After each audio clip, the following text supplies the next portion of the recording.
इन्फेक्टो study में आपका स्वागत है।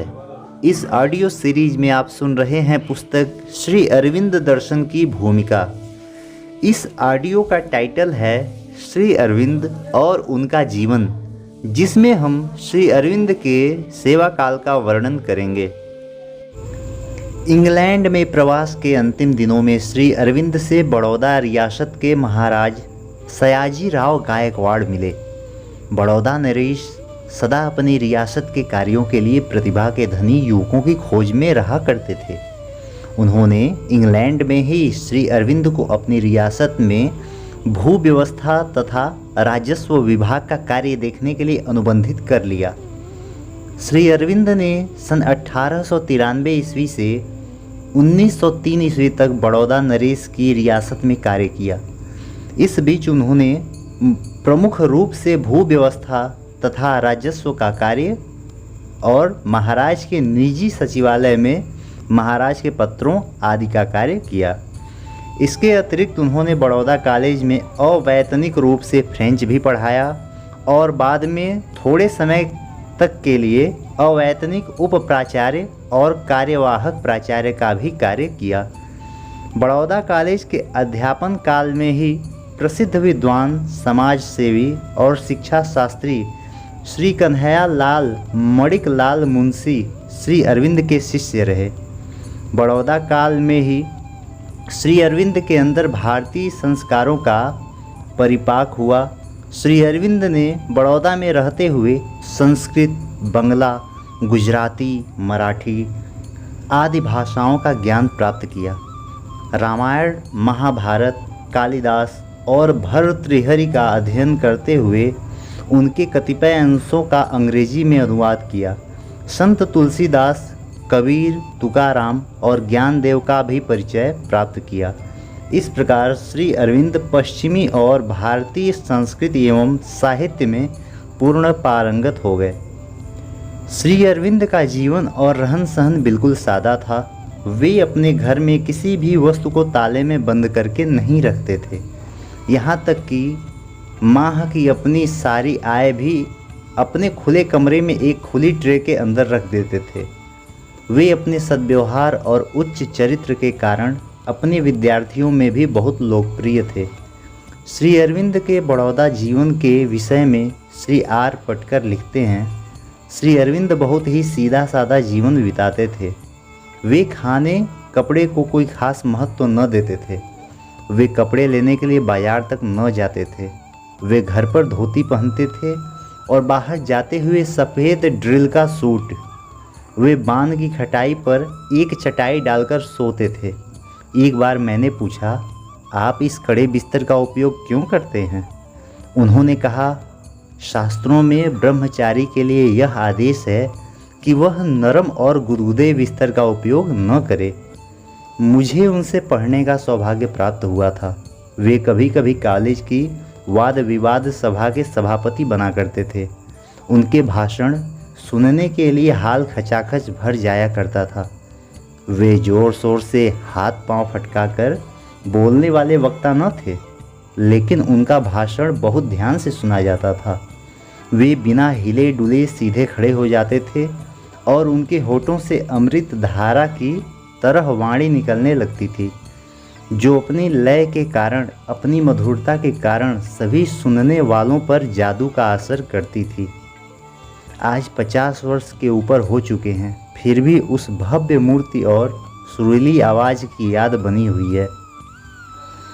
बड़ौदा निवास में श्री अरविंद के जीवन की कई अनुभूतियाँ और घटनाएं बहुत महत्वपूर्ण समझी जाती हैं। इनसे उनके भविष्य जीवन की गति और दिशा का संकेत मिलता है। एक बार श्री अरविंद कैप रोड से नगर की ओर बग्गी में जा रहे थे। तभी आसन्न दुर्घटना को देखकर श्री अरविंद के अंदर निश्चयात्मक संकल्प के साथ यह तीव्र इच्छा हुई कि यह दुर्घटना न हो। श्री अरविंद ने देखा कि तत्काल उनके अंदर से एक ज्योति की सत्ता प्रकट हुई और उसने स्थिति को संभाल लिया। दुर्घटना नहीं हो पाई। यह अज्ञात की प्रेरणा से होने वाली सुरक्षा का एक अद्भुत उदाहरण था। पुनः एक बार श्री अरविंद बड़ौदा नरेश के साथ कश्मीर गए हुए थे।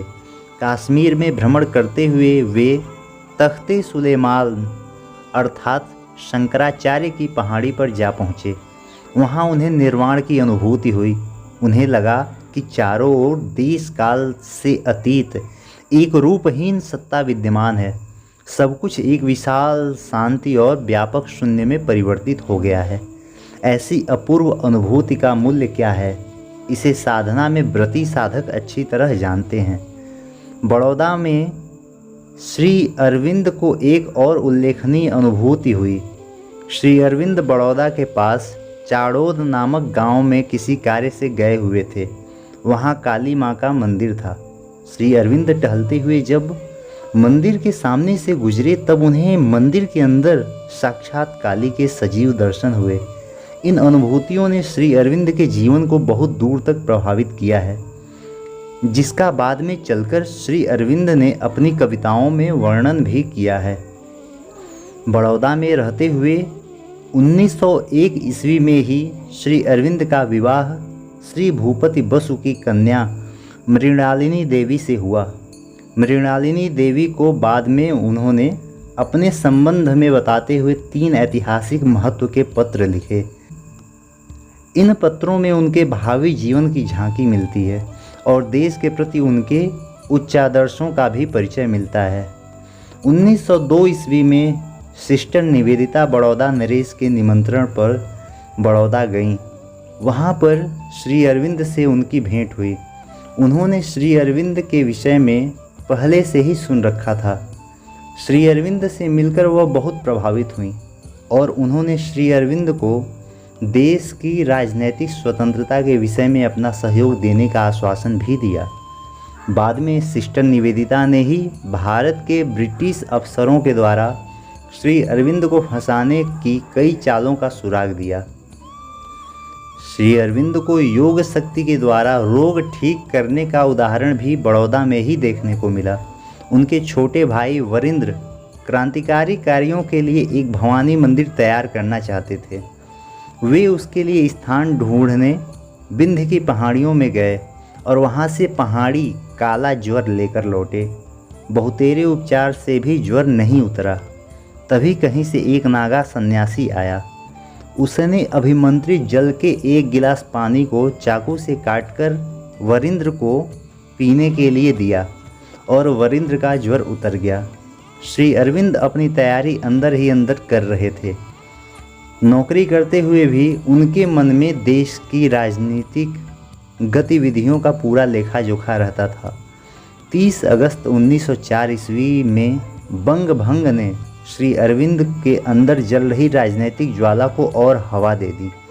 अब श्री अरविंद के लिए बड़ौदा में रहना कठिन था।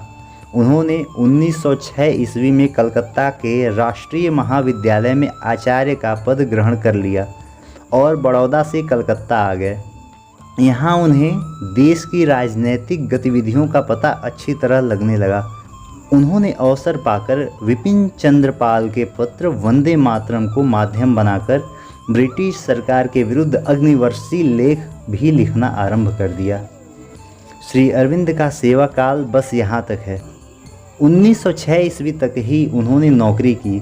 उसके बाद वे खुलकर के मुक्त भाव और मुक्त रूप से राजनीति में आ गए।